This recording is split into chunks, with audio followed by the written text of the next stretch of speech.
ஓம் சக்தி சந்தனக்காப்பு அர்த்த நாரீஸ்வரர் பிருங்கி மகரிஷி.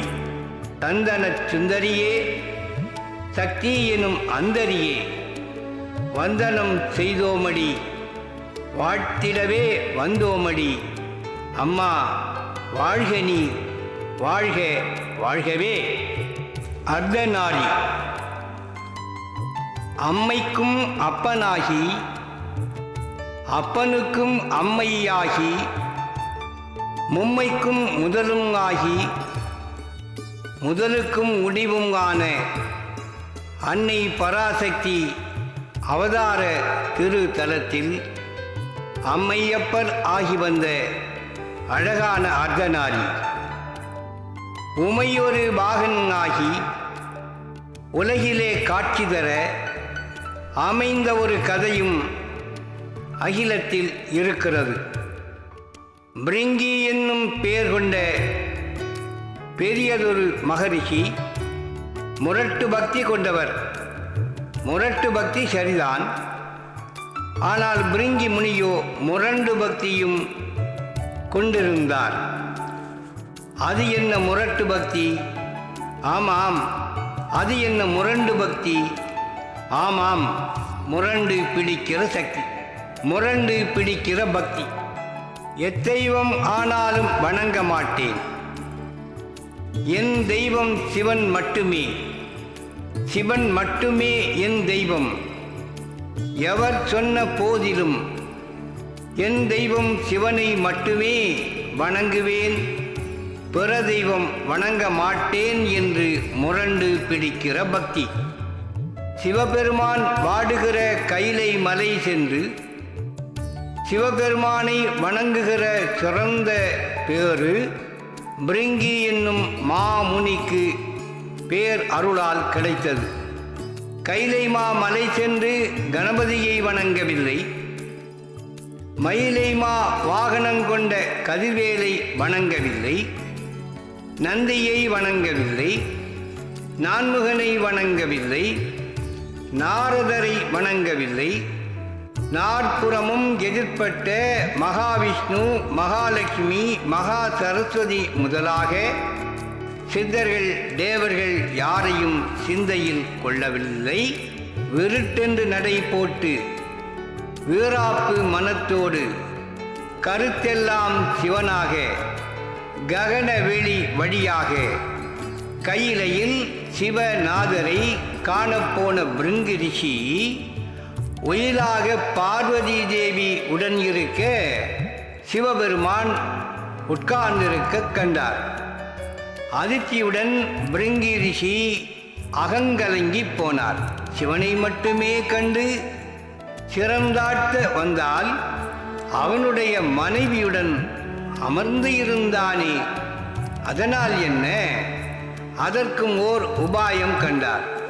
சிறியதோர் வண்டாக சீக்கிரம் உரு எடுத்து பார்வதியை விட்டுவிட்டு பரமசிவன் பார்வதியின் நடுவிலே புகுந்து சிவனை மட்டும் நமஸ்காரம் செய்துவிட்டு ஜிவ்வென்று உருமாறி நன்று செய்தேன் நான் என்றே பறந்து போனார் பிருங்கி ரிஷி. நொந்து போனாள் அன்னை பார்வதி, சினந்து கொண்டாள் சிவபெருமானே. தாங்கள் தந்த செல்லமே தலைக்கணம் தலைக்கு மேல் ஏறி உங்கள் முரண்டு பக்தன் உமை என்னை அவமதித்தான். சிரித்தார் சிவபெருமான். சீராதே என்னவளே, அடுத்த முறை அவன் வருவான், அவன் ஒரு பாடம் பெறுவான். பொறுத்திரு, பொறுமையோடு இரு என்று சிவன் நன்று சொன்னார். பொறுத்து கொண்டாள் பார்வதி. காத்திருந்தாள் சில நாட்கள்.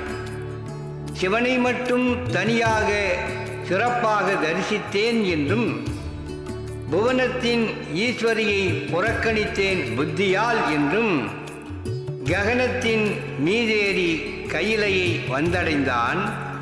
கடந்த முறை செய்தது போல களிப்படையலாம் என்று எண்ணி அங்கே பார்த்தால் மாது ஒரு பாகன் ஆகி மகாதேவன் நின்றிருந்தார்.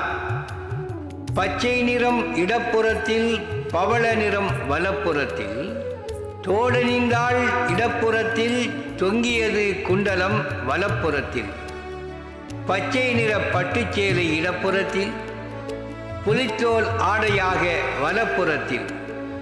அழகான பெண் முகமே இடப்புறத்தில், ஆணாக மீசையுடன் வலப்புறத்தில். ஒய்யார இடையோசிந்து இடப்புறத்தில், உறுதியாய் கால் ஊன்றி வலப்புறத்தில். நெற்றிக்கண்ணில் கருணை இடப்புறத்தில், நெற்றிக்கண்ணின் உக்ரம் வலப்புறத்தில். காணவில்லை கங்கை இடப்புறத்தில், காண கிடைத்தது வலப்புறத்தில். சிங்க வாகனம் இடப்புறத்தில், சிறந்த நந்தி வலப்புறத்தில். அர்த்த நாரியாய் சிவன் நின்றான். அர்த்த என்றால் பாதி, நாரி என்றால் பெண். அர்த்த நாரியாய் சிவன் நின்றான். பாதி பெண்ணுமாய் பாதி ஆணுமாய் மாதொரு பாகனாய் மகாதேவன் நின்றான். உமை ஒரு பாகனாகி உமையவள் ஒன்றி நின்றாள். ஒன்றி நின்ற உருக்கண்டு உணர்ந்து கொண்டார் பிருங்கிரிஷி. ஆணவம் மடிந்தது, அறியாமை முடிந்தது.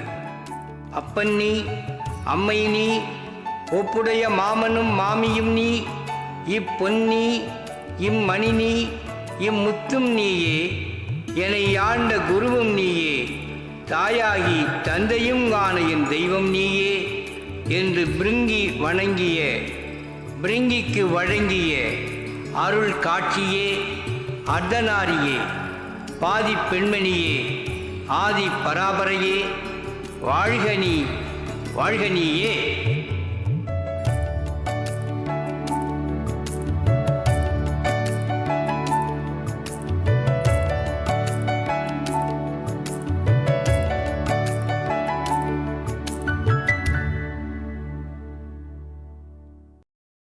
ஓம் சக்தி. நமது மருவூர் சின்னவர் காணொளியை காண ஃபேஸ்புக், இன்ஸ்டாகிராம் பேஜை ஃபாலோ செய்யவும். மருவூர் சின்னவர் யூடியூப் சேனலை சப்ஸ்கிரைப் செய்து பெல் பட்டனை கிளிக் செய்யவும். நமது மருவூர் சின்னவர் காணொளியை தொடர்ந்து கண்டு களித்து அன்னையின் அருள் பெறுவோம். மனசாட்சியோடு வேலை செய், மனநிறைவோடு தொண்டு செய். ஓம் சக்தி.